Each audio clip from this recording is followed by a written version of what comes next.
आपके इस चैनल पर अब तक समाज मनोविज्ञान, असामान्य मनोविज्ञान, मूलभूत मनोवैज्ञानिक प्रक्रियाएं, पर्यावरण मनोविज्ञान, निर्देशन एवं परामर्शन, शोध अनुसंधान, सांख्यिकी, मनोविज्ञान प्रैक्टिकल, सकारात्मक मनोविज्ञान और एक नया पेपर को कैलकुलर से रिलेटेड वीडियोस अवेलेबल हैं।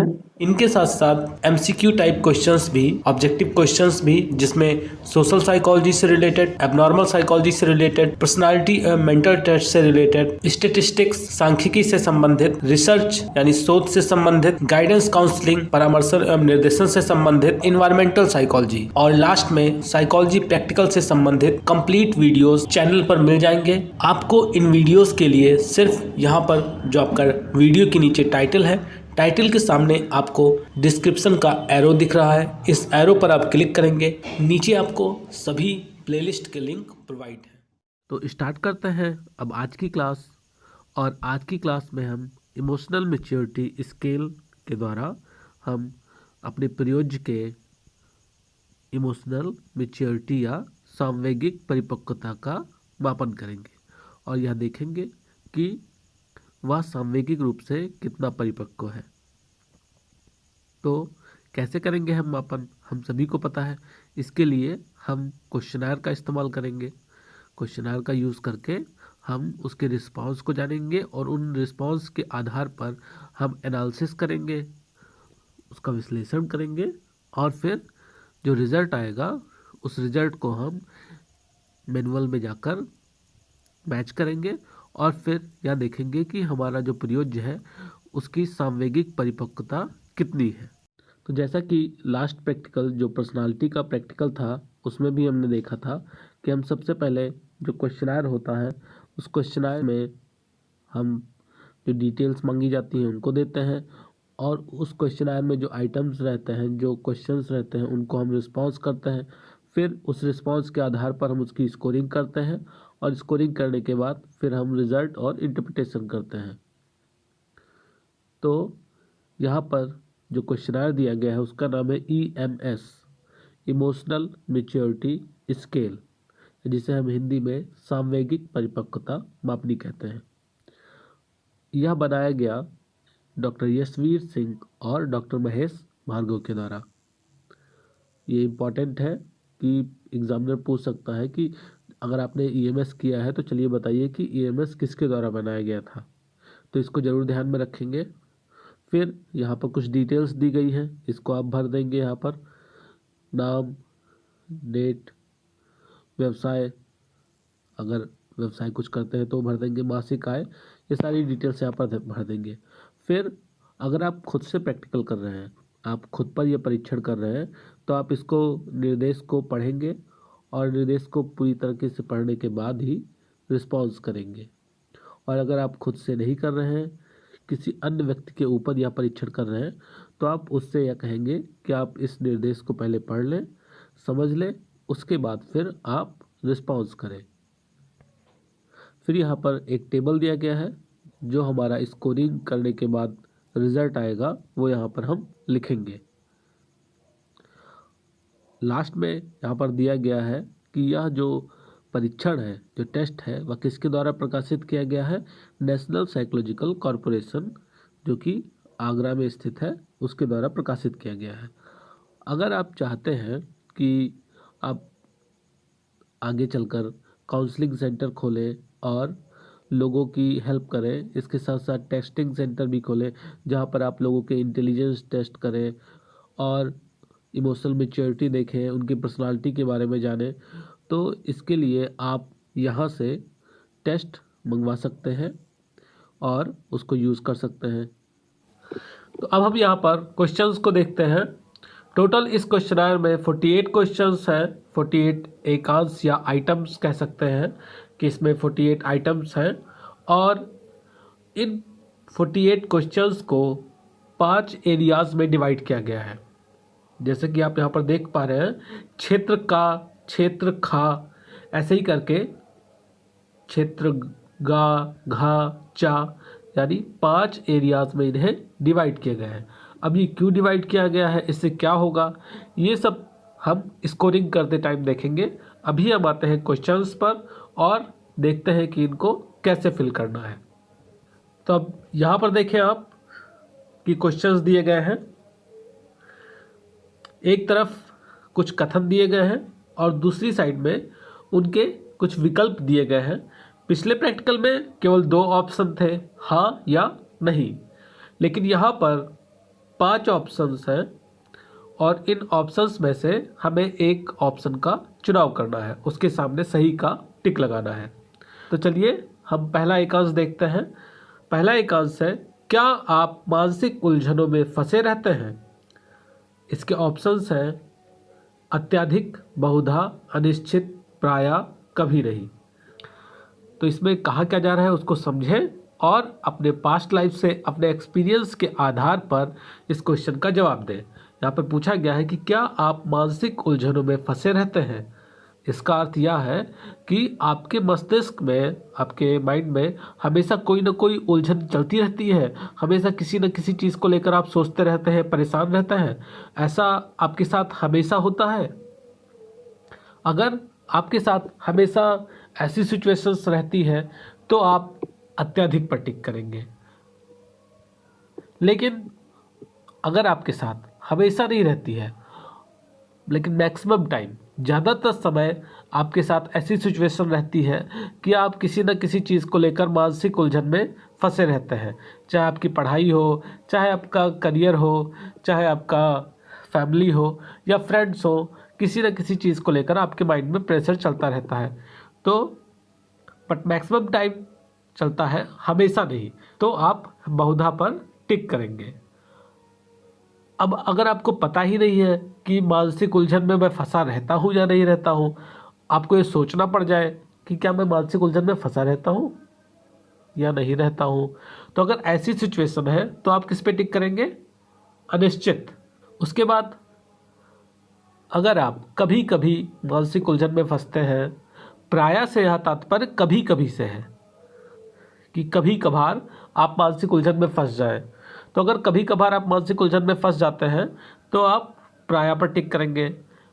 और अगर आप कभी भी किसी भी प्रकार के मानसिक उलझन में कभी नहीं फंसते तो आप कहाँ पर टिक करेंगे? कभी नहीं पर। ठीक। प्राप्तांक आप उसको छोड़ देंगे। अभी जब स्कोरिंग हम देखेंगे कि इसकी स्कोरिंग कैसे करनी है, वहाँ पर फिर हम प्राप्तांक को फिल करेंगे। दूसरा क्वेश्चन, क्या आप आने वाली परिस्थितियों से घबरा जाते हैं? जैसे अगर कोई परिस्थिति आपके सामने आ जाती है, जैसे आपको पता चले कि हाँ अब 1 महीने बाद आपका पेपर स्टार्ट हो जाएगा, अब ये खबर मिली और वैसे ही आप तुरंत घबरा गए कि अरे अब क्या होगा। तो अगर हमेशा घबरा जाते हैं, कोई भी सिचुएशन आए आपके सामने, कोई भी सिचुएशन जैसा ही आपके सामने आती है तुरंत आप हमेशा घबरा जाते हैं, तो अगर हमेशा आपके साथ ये चीज़ होती है तो आप अत्यधिक पर टिक करेंगे। हमेशा नहीं होती है लेकिन मैक्सिमम टाइम हो ही जाती है तो आप बहुधा पर टिक करेंगे। फिर अगर आपको पता ही नहीं है कि मेरे साथ ये सिचुएशन होती है कि नहीं होती है तो आप टिक करेंगे अनिश्चित पर। और अगर कभी कभार आप ऐसी सिचुएशन में फंस जाते हैं तो आप प्रायः पर, और आपको लगता है कि नहीं मेरे साथ ऐसा कभी नहीं होता है तो आप टिक करेंगे कभी नहीं पर। इसी प्रकार थर्ड क्वेश्चन है, क्या आप अपनी मंजिल तक पहुंचने से पहले ही काम को छोड़ देते हैं? जैसे आप कोई काम स्टार्ट कर रहे हैं और आपने क्या किया, आप मंजिल पर पहुंचने वाले हैं कि आप चलिए आपने सोचा कि आज तो मैं 4 घंटे पढ़ाई करूंगा एक साथ बैठ के। अब आप पढ़ रहे हैं, 3 घंटे हो गए हैं, लेकिन अब आपका मन कर रहा है कि नहीं मैं छोड़ दूं। तो ये क्या है? और आप हमेशा ऐसा ही करते हैं, कोई भी आप काम स्टार्ट करते हैं और आप जैसे ही काम ख़त्म होने वाला होता है आप उसको छोड़ देते हैं। तो हमेशा अगर आप ऐसा ही करते हैं तो आप अत्यधिक पर टिक करेंगे। लेकिन हमेशा नहीं, बट मैक्सिमम टाइम आप ऐसा ही काम करते हैं तो बहुधा पर, नहीं पता है तो अनिश्चित पर, कभी कभी कर देते हैं तो प्रायः पर, और अगर आप कभी नहीं ऐसा करते हैं, अगर आपने एक काम स्टार्ट किया तो उसको पूरा कंप्लीट करके ही उठते हैं या कंप्लीट करके ही मानते हैं तो फिर आप कभी नहीं पर टिक करेंगे। ऐसे ही आगे भी क्वेश्चंस हैं। अगर आपको कोई क्वेश्चन ना समझ में आए तो आप हमें कमेंट करके पूछ सकते हैं कि सर इतने नंबर का क्वेश्चन हमें नहीं समझ में आया है, मैं उसको बता दूंगा कि उसमें क्या पूछा जा रहा है और फिर आप उस पर टिक कर सकते हैं। क्योंकि अगर मैं 48 आइटम्स को टोटल बताने की कोशिश करूंगा कि उसमें क्या पूछा जा रहा है तो वीडियो काफ़ी लंबा बन जाएगा। इसलिए अब मैं कोशिश करूंगा कि मैं हर पाँचवें क्वेश्चन को लूँगा। अब जैसे पाँचवा क्वेश्चन क्या है, क्या आपकी इच्छाओं व उद्देश्यों में अलगाव है। अब इसको एग्जाम्पल से समझें, क्योंकि इस क्वेश्चन में मुझे पता है कि बहुत से बच्चे फंस जाएंगे कि ये पूछा क्या जा रहा है इसमें। तो इसमें ये चीज़ पूछा जा रहा है कि जो आपकी इच्छाएं हैं और जो आपका उद्देश्य है उसमें अलगाव है, उसमें डिफरेंस है। जैसे आपकी इच्छा है कि मैं आज सोऊं आराम से, मैं डेली 10 घंटे सोऊं, और लेकिन आपका उद्देश्य क्या है कि मुझे एग्ज़ाम में टॉप करना है। तो ये क्या चीज़ें हो गई, ये दोनों डिफरेंट चीज़ें हो गई। कि आप एक तरफ तो चाहते हैं कि मैं आराम से मौज मस्ती करूं, सोऊं, और दूसरी तरफ आप ये भी चाहते हैं कि मैं टॉप भी कर जाऊं। तो ये दोनों चीज़ें एक साथ नहीं पूरी हो सकती। अगर आपके साथ हमेशा ऐसा होता है कि आपकी इच्छाएं कुछ और हैं और आप चाहते या आपका उद्देश्य कुछ और है, तो आप अत्यधिक, बाकी फिर आप समझ गए हैं कि अगर मैक्सिमम टाइम होता है तो बहुधा, या कभी नहीं होता है आपके साथ ऐसा तो कभी नहीं पर टिक करेंगे। फिर हम 10वें क्वेश्चन को लेंगे। क्या आप काल्पनिक तरंगों में डूब जाते हैं, मतलब आप डे ड्रीमिंग करते हैं। आप बैठ गए कि हाँ, आराम से बैठ गए, उसके बाद आप सोच रहे हैं कि हाँ एक दिन मेरे पास भी गाड़ी होगी, एक दिन मेरे पास भी बंगला होगा, एक दिन मैं भी टॉप करूँगा एग्ज़ाम में और हमें पुरस्कार मिलेगा, हमें गोल्ड मेडल मिलेगा। और आप ये सोचते रहते हैं, ख्याली पुलाव पकाते रहते हैं, दिमाग में बस सोचते रहते हैं। तो क्या आपके साथ ऐसा होता है? अगर हमेशा आपके साथ ऐसा होता है कि आप ज़्यादातर टाइम काल्पनिक तरंगों में ही डूब जाते हैं, कल्पनाओं में ही डूबे रहते हैं, तो आप कहाँ पे टिक करेंगे? आप समझ गए होंगे, अत्यधिक पर। और अगर आपके साथ ऐसा कभी नहीं होता है तो कभी नहीं पर। फिर अब हम देखते हैं 15वें नंबर क्वेश्चन को। क्या आप किसी से सहमति ना होने पर आप उससे लड़ने को तैयार हो जाते हैं? जैसे आप है, आपका कोई फ्रेंड है या आपका कोई फैमिली मेम्बर है, आपने उससे अपनी कोई बात कही और आपके फ्रेंड ने या आपके फैमिली मेम्बर ने उस बात से इनकार कर दिया, उस बात को मानने से इनकार कर दिया, तो क्या आप हमेशा लड़ने के लिए तैयार हो जाते हैं? क्या आप हमेशा उससे बहस करने लगते हैं? अगर आपके साथ ऐसा हमेशा होता है तो आप किस पर टिक करेंगे? अत्यधिक। आपके साथ हमेशा नहीं ऐसा होता है, बट मैक्सिमम टाइम ऐसा हो जाता है कि अगर आपकी बात कोई दूसरा नहीं सुन रहा है तो आप उससे बहस करने लगते हैं, तो आप बहुधा पर टिक करेंगे। आपको पता ही नहीं है कि मैं बहस करती भी हूँ या मैं बहस करता भी हूँ कि नहीं करता हूँ, तो आप अनिश्चित पर टिक करेंगे। हाँ, कभी कभार अगर आपने बहस कर लिया तो प्रायः पर, और आप कभी नहीं बहस करते हैं, आप इतने अच्छे हैं कि आज तक आपने किसी से बहस किया ही नहीं है, तो आप किस पर टिक करेंगे? कभी नहीं पर टिक करेंगे। एक चीज़ ध्यान रखिएगा, आपका जो रिस्पॉन्स है वो जब सही होगा एकदम, तभी आपकी पर्सनालिटी या तभी आपकी इमोशनल मैच्योरिटी का सही पता चलेगा। अगर आप सोचें कि यहाँ पर आप अच्छी अच्छी चीज़ों को भर दें और उसके बाद जो रिज़ल्ट आए वो आप सोचें कि नहीं यार, ये मेरी पर्सनालिटी से तो मैच नहीं करता, तो डिफरेंस रहेगा ही। क्योंकि ये तभी आपको सही रिज़ल्ट बताएगा जब आप यहाँ पर जो रिस्पॉन्स है उसको अपने अनुभव के आधार पर एकदम एक्यूरेट रिस्पॉन्स देंगे। अब हम देखते हैं क्वेश्चन नंबर 20 को। क्या आप अपने को आत्मसंतुष्ट अनुभव करते हैं? मतलब आपको ऐसा लगता है कि हाँ, मैं तो संतुष्ट हूँ, मुझे कुछ नहीं चाहिए, मुझे गाड़ी बंगला ये सारी चीज़ें नहीं चाहिए, मैं जो भी है जितना भी है मेरे पास मैं उतने में खुश हूँ।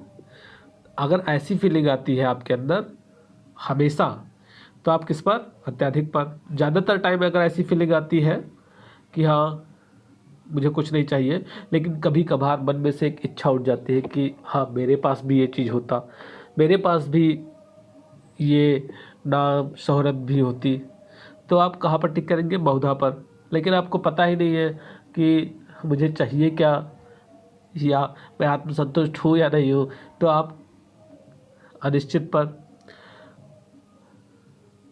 कभी कभी आपके मन में ये चीज़ आ जाता है कि आप आत्मसंतुष्ट हैं, पर ज़्यादातर टाइम आप संतुष्ट नहीं फील करते हैं, तो आप प्रायः पर टिक करेंगे। और आपको कभी लगता ही नहीं है कि आप आत्मसंतुष्ट हैं, तो आप कभी नहीं पर टिक करेंगे। इसके बाद क्वेश्चन नंबर 25, क्या आप स्वयं के लिए अपना अधिकांश समय लगाते हैं? मतलब जो आपका टाइम है वो आप मैक्सिमम टाइम स्वयं को देते हैं, खुद को देते हैं, या फिर कोई भी आ जाता है आपके टाइम पर अपना अधिकार जमा लेता है, आपको लेके चल देता है। अब जैसे अगर आप हमेशा अपने टाइम को सबसे पहले अपने लिए देते हैं तो आप अत्यधिक पर टिक करेंगे। लेकिन अगर आप मैक्सिमम टाइम तो अपने को देते हैं, बट कई बार आपका टाइम कोई दूसरा भी ले लेता है, जैसे आपका फ्रेंड आ गया कि अरे यार चलते हैं, थोड़ा सा घूम के आते हैं, या अरे मेरा थोड़ा सा हेल्प कर दो, तो क्या हो गया कि आपका टाइम बट गया। लेकिन ज़्यादातर टाइम फिर भी आप खुद को देते हैं, तो आप बहुधा पर टिक करेंगे। आपको पता ही नहीं है कि मेरा टाइम मेरा है या किसी और का है, तो आप अनिश्चित पर टिक करेंगे। और बहुत कम ही टाइम होता है जो आप खुद को दें, बाकी टाइम आप ज़्यादातर टाइम दूसरों को दे देते हैं, तो आप प्रायः पर टिक करेंगे। और आप हमेशा अपना टाइम दूसरों को दे देते हैं, तो आप किस पर टिक करेंगे? कभी नहीं पर। अगर कोई क्वेश्चन ना समझ में आ रहा हो तो उसको एक बार फिर से दोबारा सुनिएगा, दोबारा देखिएगा उसको, तो समझ में आ जाएगा। अगर आप सोचें कि मैं एक ही बार देखूं, एक ही बार में मुझे समझ में आ जाए, तो थोड़ी सी प्रॉब्लम होगी। नेक्स्ट क्वेश्चन नंबर 30, क्या आप कामचोर व्यक्ति हैं? इस पर तो पक्का मैक्सिमम लोग कभी नहीं पर टिक करेंगे कि नहीं, मैं बिल्कुल कामचोर नहीं हूँ। बट ऐसा मत करिएगा, जो वास्तविकता है उसी को बताइएगा। अगर आपको लगता है कि हाँ हम बहुत बड़े कामचोर हैं, हम हमेशा काम में चोरी करते हैं, मतलब कोई भी काम करना होता है तो हम कुछ ना कुछ बहाना बना देते हैं मैक्सिमम टाइम, तो आप कहाँ पर टिक करेंगे? अत्यधिक पर। लेकिन फिर उसके बाद अगर थोड़ा होता है तो आप बहुधा पर, पता ही नहीं तो अनिश्चित, फिर बाकी भी आप देख लेंगे आगे। नेक्स्ट क्वेश्चन नंबर 35, क्या आप मानसिक संतुलन खो देते हैं? यहाँ पर पूछा जा रहा है कि क्या आप मानसिक संतुलन खो देते हैं, यानी आपका जो अपने ऊपर कंट्रोल है, अपने माइंड पर जो कंट्रोल है वो छूट जाता है। आपका अपने माइंड पर कंट्रोल ही नहीं रहता कि मैं कौन सा बिहेवियर कर रहा हूँ, कौन सा नहीं कर रहा हूँ। तो अगर ऐसा होता है आपके साथ और हमेशा होता है तो अत्यधिक पर, पता ही नहीं है आपको तो अनिश्चित पर, कभी नहीं ऐसा होता है तो कभी नहीं पर। बीच के बचे दो, बहुधा और प्रायः, वो आप अपने हिसाब से देख लेंगे। फिर क्वेश्चन नंबर 40, क्या आप दूसरे व्यक्ति के विचारों से असहमत रहते हैं? मतलब अगर आपका कोई फ्रेंड है या कोई टीचर है या कोई रिलेटिव है, आपको कोई बात बोलता है तो हमेशा आप उसकी बात को इग्नोर कर देते हैं या उसकी बात को रिजेक्ट कर देते हैं कि नहीं तुम नहीं सही हो, नहीं ये बात नहीं सही है, बिल्कुल नहीं सही है। अगर ऐसा होता है आपके साथ और हमेशा होता है तो आप कहाँ पर टिक करेंगे? अत्यधिक पर। लेकिन अगर कभी कभी आप दूसरे की बातों को एक्सेप्ट कर लेते हैं, बट मैक्सिमम टाइम नहीं एक्सेप्ट करते हैं, ज़्यादातर टाइम आप नहीं एक्सेप्ट करते हैं दूसरे की बात को, लेकिन कभी कभार जब आपका कोई बहुत ज़्यादा क्लोज फ्रेंड या क्लोज रिलेटिव आपसे कोई बात बोलता है तो उसकी बात को आप एक्सेप्ट कर लेते हैं, तो वहाँ पर आप बहुधा पर टिक करेंगे। फिर से वही कि अगर आपको पता ही नहीं है दूसरे की बात को रिजेक्ट करता हूँ कि नहीं करता हूँ, तो आप अनिश्चित पर टिक करेंगे। और अगर आप कभी कभार दूसरे की बातों को रिजेक्ट कर देते हैं बट ज़्यादातर टाइम आप उनको एक्सेप्ट कर लेते हैं, तो आप प्रायः पर। और अगर आप हमेशा दूसरे की बातों को एक्सेप्ट कर लेते हैं, कभी भी किसी से असहमत नहीं रहते हैं, तो आप कहाँ पर टिक करेंगे? कभी नहीं पर। नेक्स्ट क्वेश्चन नंबर 45, आपको कंप्लीट फिल करना है। ये मत सोचिएगा कि सर 5-5 छोड़ के फिल कर रहे हैं तो हम भी 5-5, नहीं, टाइम कब लगे इसीलिए मैं 5-5 का गैप कर रहा हूँ। क्या लोग आपको गैर जिम्मेदार व्यक्ति समझते हैं? यहाँ पर पूछा गया है कि क्या आपको ऐसा व्यक्ति समझा जाता है जो कोई जिम्मेदारी लेने लायक ही नहीं है?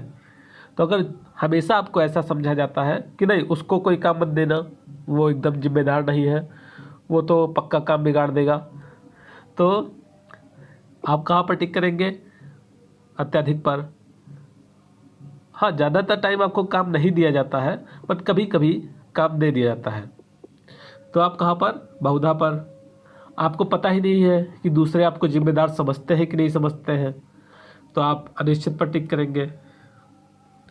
और अगर आपको लगता है कि हाँ, कभी कभार आपको गैर जिम्मेदार व्यक्ति समझा जाता है, वरना ज़्यादातर टाइम आपको एक जिम्मेदार व्यक्ति समझा जाता है, तो आप प्रायः पर। और अगर आपको लगता है कि नहीं, कभी ऐसा नहीं होता है कि कोई आपको गैर जिम्मेदार व्यक्ति समझे, तो आप कहाँ पर टिक करेंगे? कभी नहीं पर। लास्ट क्वेश्चन, क्या आप अपने कार्यों को अन्य व्यक्तियों के कार्यों की अपेक्षा अधिक महत्व देते हैं? मतलब आप सबसे पहले खुद का कार्य करना चाहते हैं, जब खुद का कार्य कंप्लीट हो जाता है, अपना वर्क कंप्लीट हो गया, तब आप दूसरे के वर्क पे ध्यान देते हैं। और हमेशा अगर ऐसा ही करते हैं तो आप टिक करेंगे अत्यधिक पर। आप हमेशा नहीं, लेकिन हम मैक्सिमम टाइम ऐसा ही करते हैं कि पहले खुद फिर दूसरा, तो आप बहुधा पर टिक करेंगे। नेक्स्ट, आपको पता ही नहीं कि किस पर ज़्यादा ध्यान देते हैं, तो आप अनिश्चित पर। और उसके बाद आप कभी कभार खुद पर ध्यान देते हैं, खुद के कार्य को प्रेफरेंस देते हैं, बाकी दूसरे के कार्यों को प्रेफरेंस देते हैं, वरीयता देते हैं, तो आप प्रायः पर। और यदि आप हमेशा दूसरे के ही कार्य को प्रेफरेंस देते हैं, वरीयता देते हैं, तो आप टिक करेंगे कभी नहीं पर। तो इस प्रकार यहाँ पर सभी क्वेश्चंस पर रिस्पांस हो गया। अब हम बात करते हैं स्कोरिंग के बारे में कि जो हमने रिस्पांस किया या जो आपने रिस्पांस किया है, अब आप उस रिस्पांस के अकॉर्डिंग प्राप्तांक में कितने स्कोर देंगे। तो इसके लिए हमें मैनुअल देखना पड़ेगा। मैनुअल में हम देखेंगे कि स्कोरिंग का क्या तरीका बताया गया है और उस तरीके के अनुसार हम यहाँ पर स्कोरिंग करेंगे। तो यहाँ पर अब देखें आप, यहाँ पर स्कोरिंग के बारे में बताया गया है कि आपको नंबर कैसे देने हैं। तो अगर आपने अत्यधिक पर टिक किया है तो आप वहाँ पर प्राप्तांक में 5 नंबर लिखेंगे, और अगर आपने बहुधा पर टिक किया है तो आप 4 नंबर। फिर अगर आप अनिश्चित पर टिक करते हैं तो आप 3 नंबर उस पर देंगे। आपने अगर प्रायः पर टिक किया है तो 2 नंबर, और अगर आपने कभी नहीं पर टिक किया है तो आप 1 नंबर देंगे। जैसे यहाँ पर देखें आप, यहाँ पर आपको एक एग्जाम्पल के द्वारा समझाया जा रहा है। एक क्वेश्चन आया जो कि पहले से फिल है, उसको देखें आप। जैसे इसमें क्वेश्चन नंबर 21 पर अनिश्चित पर टिक किया गया है, तो क्वेश्चन प्राप्तांक में कितना नंबर दिया गया है? 3 नंबर। फिर 22 पर प्रायः पर टिक किया गया तो 2 नंबर दिया गया। फिर 26वें क्वेश्चन में देखिए बहुधा पर टिक है, तो बहुधा पर टिक है तो 4 नंबर लिखा गया वहाँ पर। 27वें पर देखें कि कभी नहीं पर टिक है तो 1 नंबर लिखेंगे। फिर 28वें पे अत्यधिक पर टिक है तो 5 नंबर दिया गया। अब जब आप इस प्रकार स्कोरिंग कर लेंगे तो जो क्षेत्र दिए गए हैं, जैसे ये गा क्षेत्र का स्कोर है, तो गा क्षेत्र में आए सभी प्राप्तांकों को आप जोड़कर फिर नीचे लिख लेंगे। इसी प्रकार आपको घा क्षेत्र, चा क्षेत्र और इसके साथ साथ खा और का भी करना है। फिर यह करने के बाद आप क्या करेंगे, टोटल स्कोर को आप यहाँ पर लिख देंगे। जैसे यहाँ पर देखें तो जो ये क्वेश्चन जिसके द्वारा फिल किया गया है, उसके पहले क्षेत्र में 43 स्कोर है, दूसरे में 46, तीसरे में या गा में 24, घा में 36 और चा में 32। सभी एरियाज़ को मिलाकर जो टोटल स्कोर आ रहा है वह है 181। अब एक बार फिर से हम मैनुअल की सहायता लेंगे और यह देखेंगे कि जो ये टोटल स्कोर आया 181 और आप सभी के जो स्कोर आ रहे हैं उन सभी को हम क्या करेंगे, हम मैनुअल की सहायता से देखेंगे कि उस स्कोर के अकॉर्डिंग जो व्यक्ति है, जो प्रयोज्य है, उसकी सामवेगिक परिपक्वता कितनी है। अब जो भी हमारा स्कोर आया है उस स्कोर को यहाँ पर हम मैच करेंगे कि हमारा स्कोर किस स्कोर से किस स्कोर के बीच में आ रहा है। जैसे अगर जो स्कोर है वह 50 से 80 के बीच में आ रहा है तो इसका तात्पर्य यह हुआ कि हमारा प्रयोज्य सांवेगिक रूप से अत्यधिक परिपक्व है, वह एक्सट्रीमली इमोशनली मैच्योर है। और अगर स्कोर 81 से 88 के बीच में आ रहा है तो इसका तात्पर्य है कि प्रयोज्य की सांवेगिक स्थिरता ना ही बहुत अधिक है और ना ही बहुत कम है, हम कह सकते हैं कि वह एवरेज लेवल की है, या जिसे यहाँ पर बताया गया है कि मॉडरेट इमोशनली मैच्योर। उसके बाद अगर स्कोर 89 से 106 आ रहा है तो इसका पर यह हुआ कि जो व्यक्ति है वह इमोशनली इमेच्योर है, वह सांवेगिक रूप से अपरिपक्व है।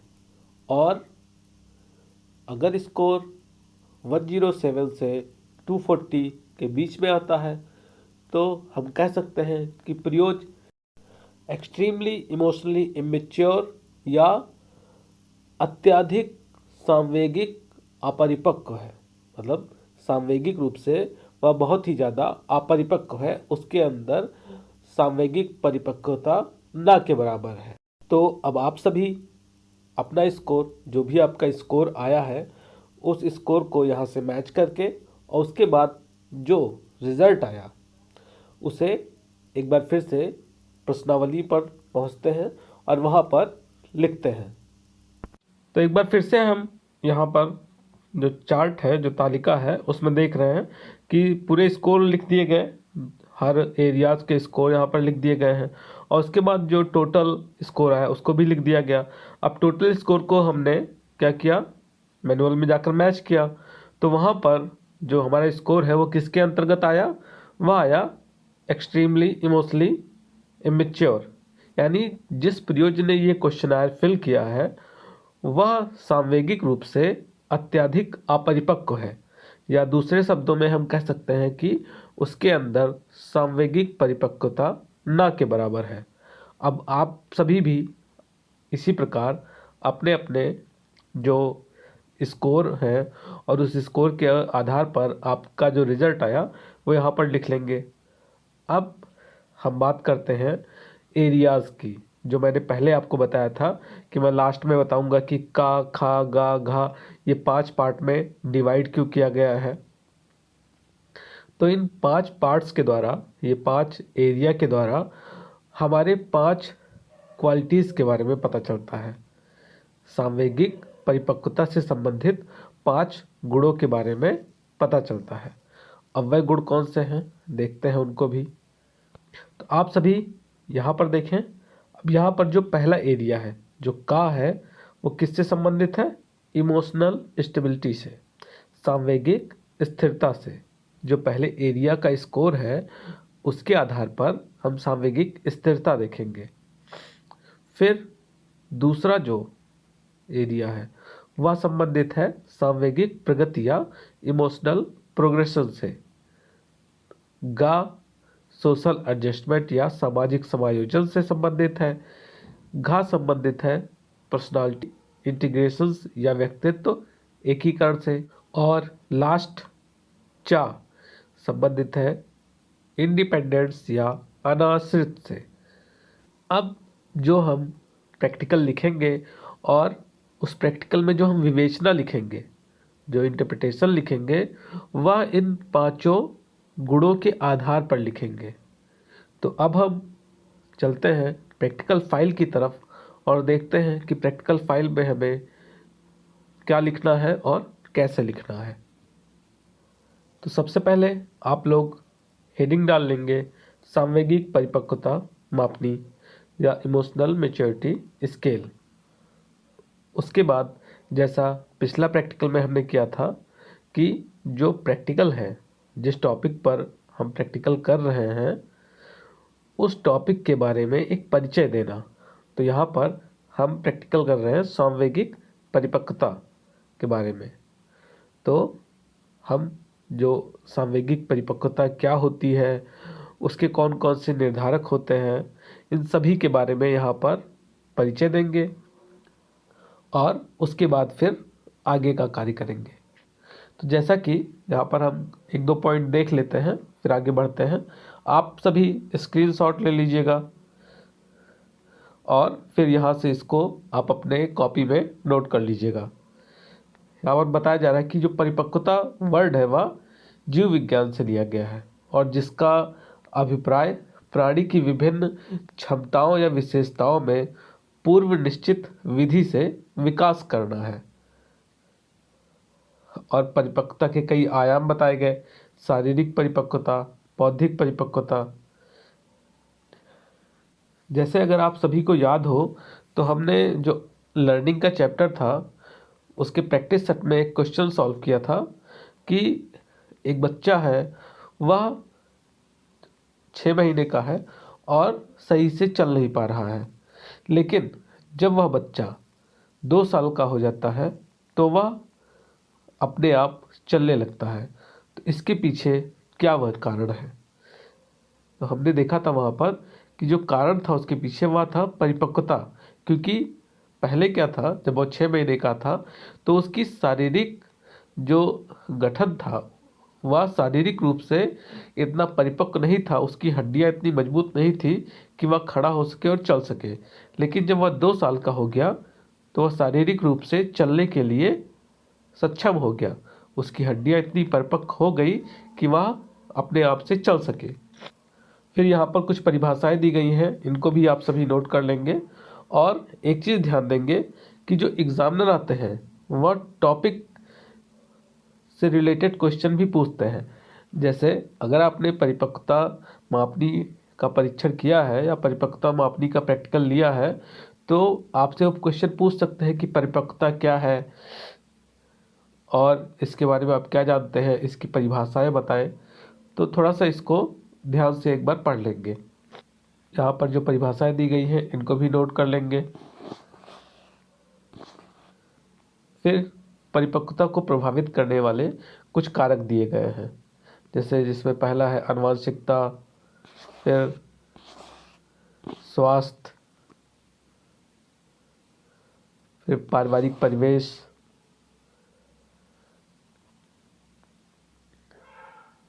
तो ये तो हो गया इंट्रोडक्शन का पार्ट। अब उद्देश्य से हमारा प्रैक्टिकल स्टार्ट होता है। मतलब प्रैक्टिकल फाइल में तो आपको इंट्रोडक्शन भी लिखना है, लेकिन जब आपका फाइनल एग्ज़ाम होगा, प्रैक्टिकल एग्ज़ाम जब आपकी डेट आएगी, एग्जामिनर आएंगे, तब आप इंट्रोडक्शन नहीं लिखेंगे। तब आप कहाँ से स्टार्ट करेंगे लिखना? सबसे पहले आप उद्देश्य से लिखेंगे और उद्देश्य से ही लिखना प्रारंभ करेंगे। तो हमारा उद्देश्य क्या है कि परीक्षार्थी या जो प्रयोज्य है उसकी सांवेगिक परिपक्वता का मापन करना। अब जो क्वेश्चनायर आपने फिल किया, जो क्वेश्चनायर अभी आपने भरा, उस क्वेश्चनायर को क्या करेंगे, जो आप प्रैक्टिकल फाइल बना रहे हैं उसमें एक तरफ तो ये लाइनें हैं, दूसरी तरफ जो ब्लैंक पेज है, जो सादा पेज है, वहाँ पर आप इस प्रकार चिपका देंगे, उसको चस्पा कर देंगे या उसको पिनअप कर देंगे, जिससे उसके सभी पेज खुल सके और उसको देखा जा सके। क्योंकि वो प्रैक्टिकल क्वेश्चनायर आपका प्रैक्टिकल फाइल से लगा होना चाहिए। तो इसके बाद अब हम परीक्षण संचालन को लिखेंगे और उसमें हमारा पहला हेडिंग होगा प्रयोज्य परिचय। आप सभी जान ही गए होंगे, लास्ट टाइम आप लोग कर चुके हैं। प्रयोज्य परिचय हमने दे दिया क्वेश्चनायर के फर्स्ट पेज पे ही। फिर परीक्षण सामग्री, हमें पता है कि हमने क्वेश्चनायर जो मापनी है उसको यूज किया है और वह किसके द्वारा बनाया गया है? डॉक्टर यशवीर सिंह और महेश भार्गव के द्वारा बनाया गया है। इसके साथ साथ हमें किसकी आवश्यकता पड़ेगी? पेंसिल या पेन और मैनुअल, जिसे हम हिंदी में निर्देशिका कहते हैं, और इसके साथ साथ कागज़ की। फिर जो प्रैक्टिकल है उसकी प्रारंभिक अवस्था क्या होगी कि हम किसी व्यक्ति को, इसके ऊपर हम यह परीक्षण कर रहे हैं, उसको हम प्रयोगशाला में लाते हैं।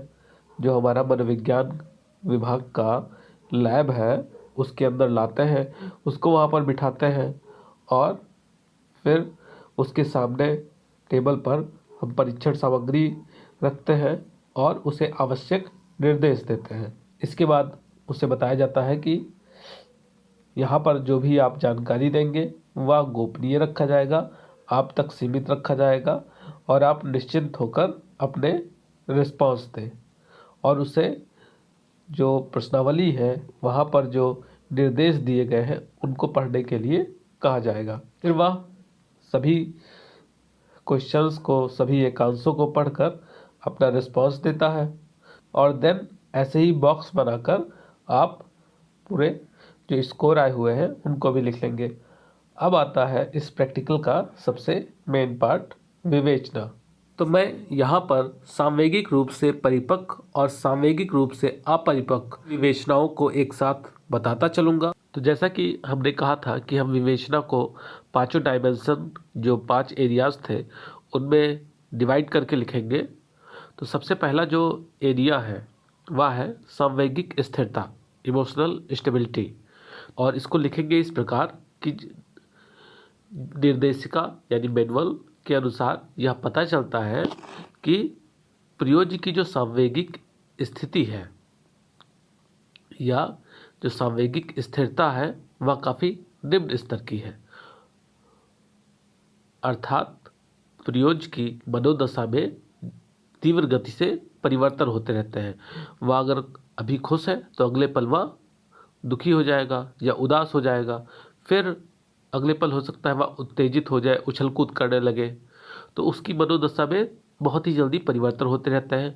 और इसके साथ साथ जो प्रयोज्य है उसके स्कोर के आधार पर हम यह भी कह सकते हैं कि वह एक विचार पर बहुत ही देर तक कायम नहीं रह पाता, जल्दी ही एक विचार से वह दूसरे विचार पर जाता रहता है, यानी उसके विचार बदलते रहते हैं।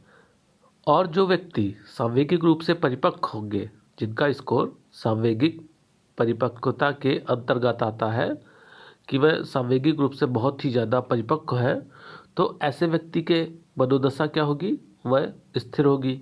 मनोदशा में इतनी जल्दी बदलाव नहीं आएंगे और उनके विचारों में भी स्थिरता देखी जाएगी। वह एक विचार पर टिके रहेंगे, जल्दी उनके विचार में परिवर्तन नहीं आएगा। नेक्स्ट हम देखते हैं दूसरे एरिया के बारे में, जो कि है सामवेगिक प्रगति, इमोशनल प्रोग्रेशन। तो अगर प्रयोज्य सामवेगिक रूप से बहुत ही ज़्यादा अपरिपक्व है तो उसकी जो सामवेगिक प्रगति है, सामवेगिक परिपक्वता की जो प्रगति है वह बढ़ते हुए क्रम में नहीं होगी, वह घटते हुए क्रम में होगी।